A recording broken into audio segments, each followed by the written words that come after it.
جب مل جائے گی رقم تب وہ ادا کرے گی، ابھی وہ ادا نہیں کرے گی. آئی بات سمجھ میں؟ جب رقم مل جائے گی تب وہ ادا کرے گی، ابھی ادا کرنا ضروری نہیں ہے. اور میرے پاس جو رقم ہے پورا 1,00,000 روپے کی زکات ہم کو ادا کرنی پڑے گی، اس لیے کہ یہ تو دین ضعیف ہے، لہذا پوری 1,00,000 روپے کی زکات ہم کو ادا کرنی پڑے گی. اسی طریقے سے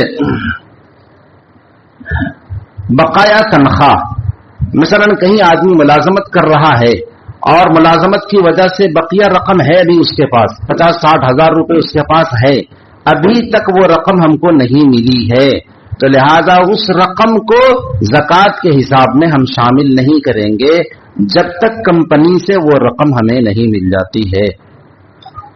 بھائی بات سمجھ میں آ گئی؟ بات سمجھ میں آ گئی نہیں آ گئی؟ ان سب میں یہ ضروری ہے، ان سب میں یہ ضروری ہے کہ آدمی جو صاحب نصاب ہوا ہے تو پورا 1 سال گزر گیا ہو، جسے حولان حول کہتے ہیں، 1 سال گزر گیا ہو. اگر 1 سال نہ گزرا ہو اس مال پر تو اس مال پر زکات نہیں ہے. لیکن یہ بات ذہن میں رہے کہ ہر مال پر 1 سال کا گزرنا ضروری نہیں ہے. اگر ایک شخص صاحب نصاب ہے، ایک رمضان کو وہ 1,00,000 روپے کا مالک تھا، 1,00,000 روپے کا مالک تھا، درمیانے سال میں 2 لاکھ 3 لاکھ 4 لاکھ بھی اس کے پاس ہوئے، پھر ایک رمضان کو اس نے دیکھا تو دیکھنے کے بعد معلوم ہوا کہ 1.5 لاکھ روپے میرے پاس ہیں اور وہ 50,000 روپے تو ابھی آیا ہے 1 دن پہلے، تو اس کو بھی اس میں شمار کرنا ہوگا اور آپ کو 1.5 لاکھ روپے کی زکات ادا کرنی پڑے گی، محض 1 لاکھ کی زکات ادا کرنے سے ادا نہیں ہوگی. تو درمیانے سال میں جو اضافہ ہوا، جو کمی ہوئی، شریعت اس کا اعتبار نہیں کرتی ہے. سال بائی سال کے اخیر میں جس وقت آپ حساب کرنے بیٹھے ہیں اس وقت جو کچھ بھی مال ہے، چاہے وہ 1 گھنٹہ پہلے آپ کے پاس رقم آئی ہو، ان سب کا حساب ہوگا اور حساب کر کے آپ کو زکات نکالنی ہوگی. لہذا اس کا خیال رکھنا چاہیے. بہت سے لوگ یہ سمجھتے ہیں کہ ہر مال پر 1 سال گزرنا ضروری ہے. نہیں، ہر مال پر گزرنا ضروری نہیں ہے، بلکہ مجموعے نصاب پر 1 سال گزرنا ضروری ہے. ایک چیز اور مجھے صاف کرنا ضروری ہے، سن رہے ہیں آپ حضرات نا؟ ہاں، ایک چیز اور صاف کرنا ضروری ہے. ایک شخص نصاب کا مالک ہے، اب وہ رمضان کی 1 تاریخ کو نصاب کا مالک ہوا. نصاب کا مالک ہونے کے بعد اتفاق سے ربیع الاول کا جب مہینہ آیا تو ربیع الاول کے مہینے میں اس کا نصاب ختم ہو گیا. مثلا نصاب بنتا ہے، ایک مثال کے طور پر نصاب بنتا ہے 60,000 میں، اور ربیع الاول کے مہینے میں اس کے پاس صرف 50,000 روپے بچا. اس کا مطلب یہ ہے کہ نصاب سے وہ شخص نکل گیا. تو جب وہ 60,000 روپے کا مالک ہوگا پھر اب وہاں سے شمار ہوگا، وہاں سے اس کے سال کی گنتی ہوگی. یہ ختم ہو گیا معاملہ. اس کو اچھی طرح سے سمجھ لیں گے. بعض علماء کا اس میں اختلاف ہے، لیکن جو صحیح مسئلہ ہے اس کو میں نے آپ حضرات کے سامنے بیان کر دیا. 2 منٹ اور لوں گا میں آپ حضرات سے. نصاب کیا ہے، یعنی نصاب کتنا ہے، کیا ہے وہ تو بتا دیا. نصاب کتنا ہے؟ تو سونے کا نصاب ہے 7 تولہ 6 ماشا، جس کا موجودہ گرام بنتا ہے 87 گرام 480 ملی گرام.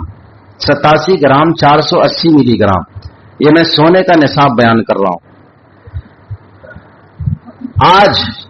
آج کے دن 22 کیرٹ سونے کا 1 گرام کی جو قیمت ہے وہ ہے 8100 روپے. 8100 روپے. اس حساب سے جو حساب لگایا گیا تو وہ حساب یہ ہے کہ صرف کسی شخص کے پاس سونا ہو تو اس شخص کے پاس اتنی مالیت کا سونا ہونا چاہیے 7,09,588 روپے. 7,09,588 روپے اتنی قیمت کا سونا اگر اس شخص کے پاس ہوگا تو اس شخص پر زکات ہے، نہیں تو نہیں. یعنی اگر اس کے پاس صرف سونا ہے، نہ چاندی ہے نہ پیسہ ہے کچھ ہے. دوسرا ہے چاندی. چاندی کا نصاب ہے 52 تولہ 6 ماشا، جو گرام کے حساب سے بنتا ہے 612 گرام 360 ملی گرام. 100 گرام چاندی کی آج کی جو قیمت ہے